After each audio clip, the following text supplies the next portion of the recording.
hitungan ke 3, 2, 1. Selanjutnya dengan salam asta cinta menggempalkan tangan kanan. 3, 2, 1. Dan berikutnya dengan salam presisi. 3, 2, 1. Berikan tepuk tangan yang meriah sekali lagi. Baik, terima kasih. Kami persilakan Menteri Imigrasi dan Pemasyarakatan serta para pihak yang telah melangsungkan penandatanganan untuk dapat kembali ke tempat duduk. Dan selanjutnya hadirin, kita akan menyimak bersama sambutan Kepala Kepolisian Negara Republik Indonesia kepada Bapak Jenderal Polisi Dr. Andes Listio Sigit Prabowo MSI. Dengan hormat kami persilakan. Assalamualaikum warahmatullahi wabarakatuh. Salam sejahtera bagi kita sekalian. Shalom, Om Swastiastu, Namo Buddhaya, salam kebajikan. Sebelum kami menyapa satu persatu, tentunya kami berterima kasih atas undangan dari Bapak Menteri Impas, dan tentunya ini menjadi bukti bahwa kepolisian dan Kementerian Imipas menjadi semakin solid, dan ini menjadi kabar baik bagi kita semua untuk terus melakukan perbaikan ke depan. Baik, mohon izin kami menyapa satu persatu. Yang pertama, ini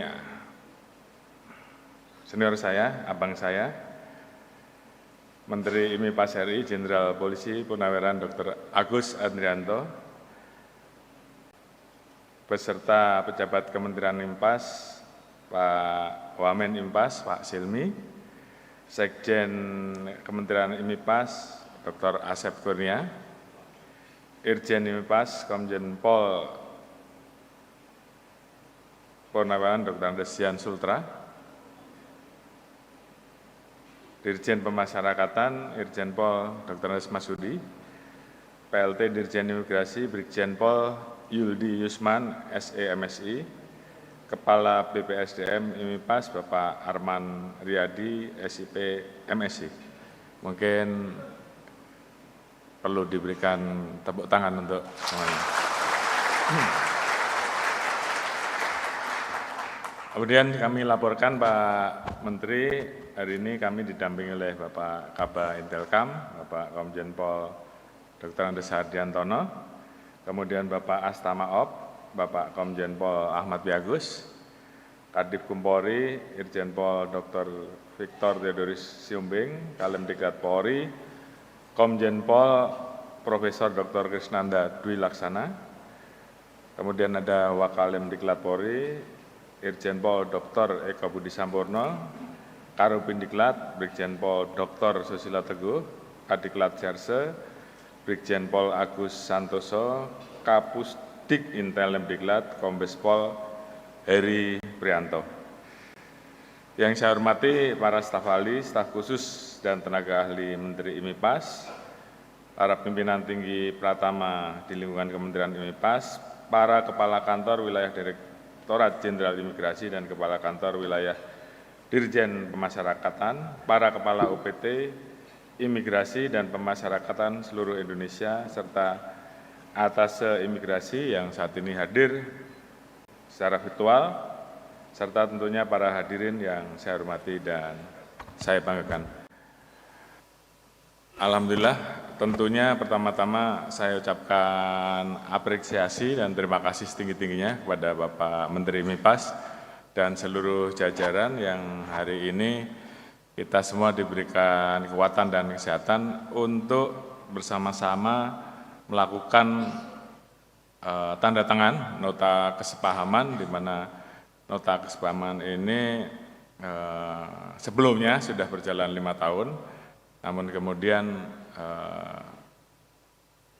dengan semangat sinergitas ada beberapa penambahan sehingga hari ini kita bisa melaksanakan kegiatan penandatanganan, dan saya kira ini menjadi fondasi bagi kita untuk terus meningkatkan sinergisitas dan soliditas untuk menjadi lebih baik. Dan tentunya Dalam kesempatan ini saya juga mengucapkan selamat melaksanakan Rakornas terkait dengan manajemen Kementerian IMPAS di semester 1 tahun 2025. Baik, selanjutnya tanpa bermaksud menggurui, tentunya saya sedikit